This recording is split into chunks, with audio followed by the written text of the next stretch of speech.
Hello বন্ধুরা, কেমন আছো তোমরা? আজ নিয়ে এসেছি একটি নিরামিষ রান্না। নিরামিষ দিনে সবার ভাবনা কি রান্না হবে, কি রান্না।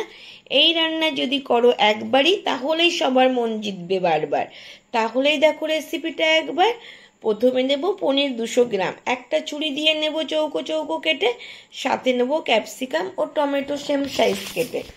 কড়াইতে তেল দিয়ে দেব একটু নুন ছড়িয়ে, যাতে পনির না লাগে কড়াইতে। হালকা আছে পনির নেব হালকা ভেজে। পনির ভেজে তুলবো ফেলে হালকা গরম জলে, যাতে পনির নরম নরম থাকে।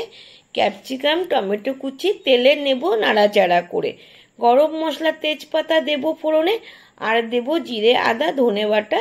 মশলা ভেজে নুন হলুদ লঙ্কার গুঁড়ো ঢেলে সামান্য জল দিয়ে মশলা নেব কষে। কষে কষে তেল ভেসে উঠলে দেব কাজু চারমগজ বাটা। আরও কিছুক্ষণ মশলা নেব কষে। মশলা কষানো হলে 2 কাপ দুধ দেব ঢেলে। কিছুক্ষণ ফুটিয়ে দেব ভেজে রাখা ক্যাপসিকাম টমেটো কুচি মিশিয়ে। আরও 2 মিনিট পরে দেব পনির ভাজা ঢেলে।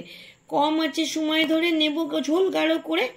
এই রান্না হবে একটু মিষ্টি মিষ্টি, যেহেতু নিরামিষ রান্না, তাই স্বাদ মতো চিনি মিশিয়ে ওপর থেকে ছড়িয়ে দেব সামান্য গরম মশলা।